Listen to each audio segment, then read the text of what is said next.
Welcome to the Whiskey Vault. I'm Daniel Whittington, Chancellor of Wizard Academy and Whiskey Marketing School.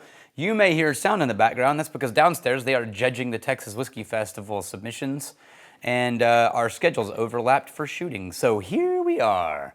Today, I want to talk about Independent Bottlers Guild. About a year and a half ago now, or actually about a year ago now, I, along with Adam and Nora from Lost Lantern, decided that we should get the group of independent bottlers who are bottling American spirits together in this room to have a conversation about what it means to be an independent bottler of American spirits. And should there be, because what happens was a call with Adam, and we were bemoaning the fact that anytime a journalist called to ask about independent bottling and do an interview with Lost Lantern, or, this happened to me when I was with Crowded Barrel, they wanted to talk about the Alliance, that we would have to spend 45 minutes explaining what American independent bottling is, or even what independent bottling is in general, and then you only get like 15 minutes to talk about your brand. So we created a website where we were talking about, here's what we think independent bottling is to try to help educate the industry. And so we thought, you know what? We should get this group together and all agree on it because we were already featuring them on our website.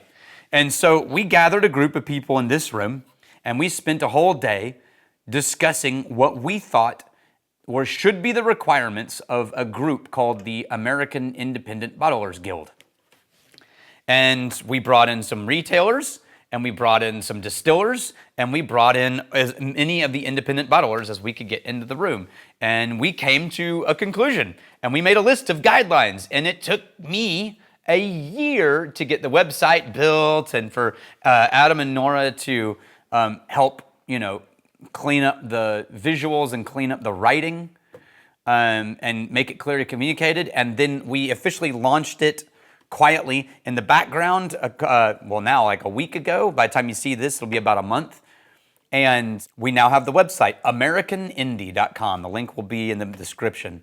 And it lists the guidelines and some FAQs, so I'm gonna go through them right here. So first, it says that we proudly source American spirits from around the US, whiskey specifically, and every release highlights the distillery and the spirit in the bottle. We're whiskey curators, is what we say on the website. Now, the, what do you call it? The guidelines, what is the word? Standard of identity. Okay, the standard of identity is this. 1, we release spirits made in the US. 2, our primary focus is to highlight the craft of the original distillery. Openly on the label is preferred. 3, we have released spirits from at least 2 distilleries in order to be in our group. 4, you might release spirits in a variety of forms, including single casks, blend of multiple casks from one distillery, or blends of spirits from more than one distillery. That's fine. We prefer honesty first on what's in there. And 5, you might have your own bottling blending facility, or you might use a third party to blend and bottle for you. And 6, your independent bottling release can be a component of your larger brand, meaning you don't have to exclusively release only independent bottles. You can also have a white label line or a bunch of other lines, as long as your independently bottled release is visually distinguishable from your other products. Think of it like the Douglas Lang's Epicurean, which is their own blend, and the Douglas Lang independent bottlings that feature the distillery where they sourced a barrel from. Now, that's the standards of identity. We're going to talk about the questions that have come up as we've put that together. But first, we're going to drink Single Cask Nation's bottling of 2 barrels mixed together from Copperworks Distillery up north of Seattle in Washington. I already opened it. Okay, so, pungent is the very first word that explodes into my head. This nose is jumping out of the glass. Copperworks are a couple of guys who had a background in brewing and decided to take their knowledge and skill set and expand into whiskey making. They're one of the original American Single Malt Commission members, if I remember correctly. They've been making whiskey for a long time. this is two barrels that are 3 years old each. And there is this like really herbal cinnamon note to this American single malt. And there is a green vegetation oil impact that's sort of like threading through the whole nose. There's no hops in this, but I always, anytime I've ever had Copperworks, I've always thought, I feel like I can tell these guys are brewers. I don't know, it's just, there's a beery note. And I heard Adam and Nora say the exact same thing, and it made me feel better. It's not just me. There is a kind of chocolate malt, sort of like, or variation malt nose on this that's mixed with this sort of green herbal thread. It's a little young, probably why we're getting a lot of the grain. It's very vibrantly citrus and zesty, almost lemon. They're having a good time downstairs. It's getting loud.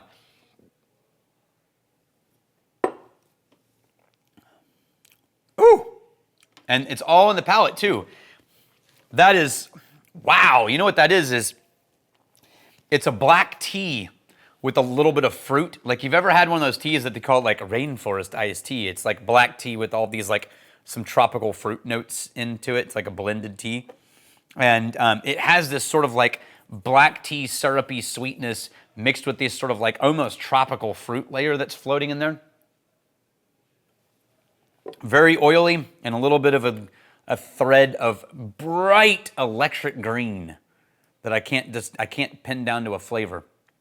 It's interesting. Okay, I'm gonna add a little water to this because this is, where is it? 56.1%. Notice they put, if you buy this bottle, they've put the barrels, the distillery, the age of both barrels, and everything they could on here. I actually texted Jason and Josh about if they could give me more info on what was in the bottle. Both of them were busy. Jason specifically is in Scotland right now celebrating the release of an independent film by Greg, a friend of ours who released The Water of Life. If you ever saw the Water of Life film, they're currently releasing a new film about independent bottling. They've talked mostly about Scotland, but they also interviewed Lost Lantern and Single Cask Nation. So, hey guys, it's a thing. It's happening. We're letting the world know. So, let me answer the frequently asked questions. First, why American spirits? Well, because there are a lot of people who are doing independent bottling. But what we wanted to highlight were the people who had taken their energy and used that spotlight to shine it on the American spirits, particularly American craft movement. Because that's new. In America, we have a long history of sourcing and white labeling, and we have a long history of people buying other people's whiskey, putting in a bottle, and calling it theirs. That is not independent bottling. Full stop. Is sourcing bad? Nope. Sourcing is great. I did it. I love it. Huge fan. Is sourcing and not telling anybody where it came from and what it is independent bottling? No, it is not. Absolutely not. So when someone tries to rewrite their history of sourcing and white labeling as independent bottling, just know we disagree. Again, is sourcing bad? Absolutely not. Great idea, and it can be done with great effect and can result in truly great whiskey.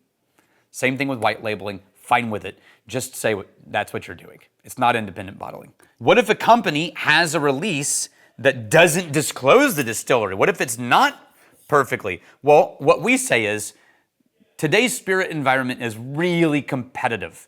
And if you are putting all your money behind only this approach, there's a chance you may not make it.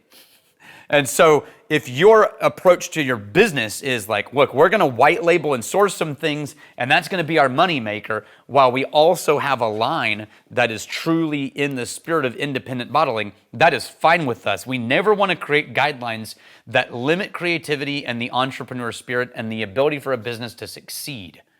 You just have to distinguish between those two things when it comes to your branding so that consumers know the difference between the two. Why create a guild? This was a big one.